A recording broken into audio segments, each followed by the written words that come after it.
सबैलाई नमस्ते छ। फेरि मेरो यो अर्को नयाँ भिडियोमा मैले चाहिँ आज पञ्चल पूजा छ। पञ्चल पूजाको लागि चाहिँ यो मगर बाजा हो। मगर बाजाको लागि चाहिँ पहिला धुपबत्ती गर्नुहुने रहेछ। धुपबत्ती गरिसकेपछि बसपछि हाम्रो यहाँ दम हान्नुहुन्छ। दम हानेपछि घरमा स्वागत गरेपछि बल्ल बजाउने कार्यक्रम सुरु हुनेछ। आज चाहिँ किनभने गाउँमा पूजा छ ठुलो भएको। पूजाको लागि हामी यो बाजासँग पूजा गरिन्छौँ। पूजा चाहिँ पञ्चल हो।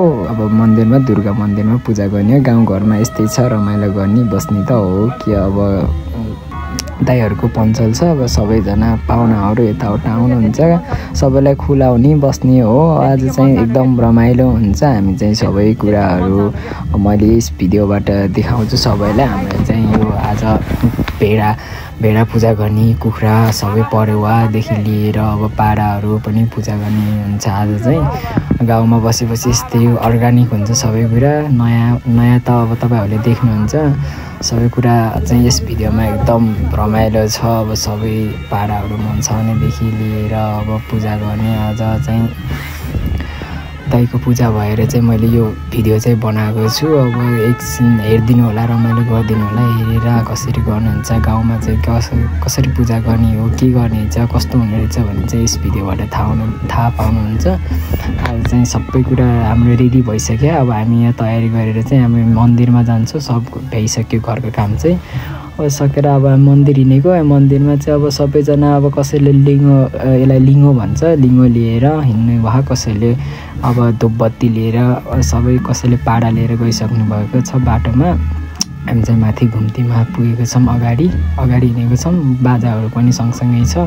यहाँदेखि एकदम राम्रो भ्यू देखिन्छ यो घुम्तीदेखि पनि। अब हामी अहिले चाहिँ मन्दिरमा आइसक्यौँ। मन्दिरमा अब भित्र छिरेपछि हामी मन्दिरमा अब सबैजना आइसक्नु भएको छ। पाराहरू सबै लिएर आइसक्नु भएको छ। अब यहाँ चाहिँ हामीले सबै कुराहरू अब सबै अरू ठाउँको पनि छ पूजा त, मतलब हाम्रो गाउँभन्दा माथिको पनि छ पूजा। हामी चाहिँ अहिले फर्स्टमै आइएको छ। फर्स्टमा आएपछि सुरुमै हाम्रै पूजा हुन्छ। किनभने हामी छिटो आएको थियौँ। अब धेरै वेटिङ गर्न नजिक त हामी छौँ, त्यही भएर हामी छिटो आइयो। हामी चाहिँ पारा चाहिँ यो मौलामा घुमाउनु पर्छ। यो दुर्गा माताको यो चाहिँ ठुलो मौला हो। यसमा मौलामा चाहिँ 3 राउन्ड घुमाउनु पर्छ। सबै चिज पूजा गर्ने चिज सब घुमाउनु पर्छ। अब फुल अक्षता मालादेखि लिएर घरबाट जति पनि चढाउने सामानहरू लिएको छ त्यो सब यहीँ मन्दिरमा घुमाउनु पर्छ। हामी एकचोटि 3 राउन्ड एकचोटि भइसक्यो। अब 3चोटि घुमाइसकेपछि हामी फेरि सबै आफ्नो ठाउँमा एकछिन राखेर चाहिँ अर्को कार्यक्रमहरू सुरु गर्छौँ। किनभने अब सबै स्टेप बाई स्टेप हुन्छ यहाँ पूजा गर्ने। पहिला सुरु अति बलेक्रा भनेको कुबिन्दाहरू पूजा गर्ने, अनि त्यसपछि पारा पूजा गर्ने हुन्छ। हामी चाहिँ यो चाहिँ भक्कल हो। यो पारालाई चाहिँ यहाँ पूजा गरेर अनि बल्ल काट्ने हुन्छ। अनि त्यसपछि यो सबै कुराहरू चाहिँ यहाँ पुजारीलेहरू गरिदिनुहुन्छ। यहाँ दाइले चाहिँ पारा मङ्साउँदै हुनुहुन्छ। अब यसलाई मन्साइसकेपछि अनि त्यसपछि यसले मान्ने भन्ने हुन्छ। अनि यसले मानेपछि अनि बल्ल काट्ने हो। काट्न चाहिँ मानिसकेपछि बल्ल काट्नुहुन्छ। अहिले चाहिँ अब यसको अब हामीले फेरि बोका नखाने राना पऱ्यो, चितौरे राना भयो। अनि त्यसको लागि हामी चाहिँ बोका चढाउँदैनौँ, भेडा चढाउँछौँ। अनि पूजा गरिसकेपछि अब यहाँ दाइले चाहिँ सबै कुराहरू चाहिँ सबै भइसक्यो। एउटा दाइको पारा पूजा भइसक्यो। अनि त्यसपछि फेरि दोस्रो पाराको चाहिँ अर्को दाइको पूजा छ। अनि 2वटा पारा छ एउटै घरको, अनि दुईवटा दाइहरूको। अनि त्यसपछि अर्को पारा पूजा गरिसकेपछि फेरि यो अर्को पारा हो। यो चाहिँ अर्को दाइको भक्कल हो। अनि यसलाई पनि धुपबत्ती गरिराख्नुभयो हो। अनि आज चाहिँ यो सब पूजा गरिसकेपछि हामी चाहिँ गाउँघरमा सबै निम्ताहरू बोलाएर सबै पाहुना हुन्छ।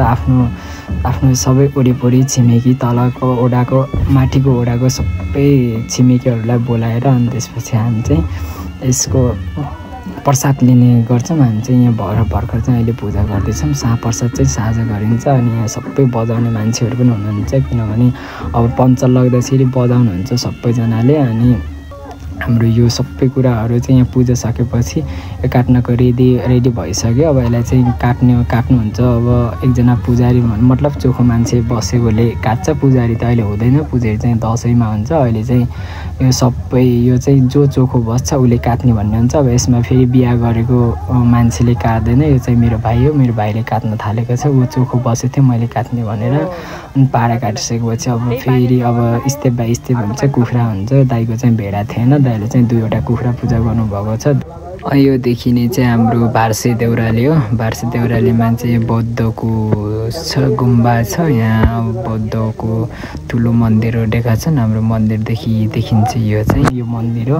यो भार्से देउराली हो चाहिँ यहाँबाट देखिने चाहिँ। अनि पूजा सकेपछि यहाँ कन्या केटीहरूलाई चाहिँ दाइले टिका लगाइदिनु भएको छ। अनि टिका लगाइदिएपछि हाम्रो यो पूजा अहिले भ्याइयो। अब सबै कामहरू भ्याइसक्यो अनि कन्या केटीहरूलाई पनि पूजा लगाइसक्यो। हामी चाहिँ यो मन्दिरमा भएको हतियार हो। एकदम ठुल्ठुलो छ हतियारहरू पनि, तपाईँहरू देख्न सक्नुहुन्छ।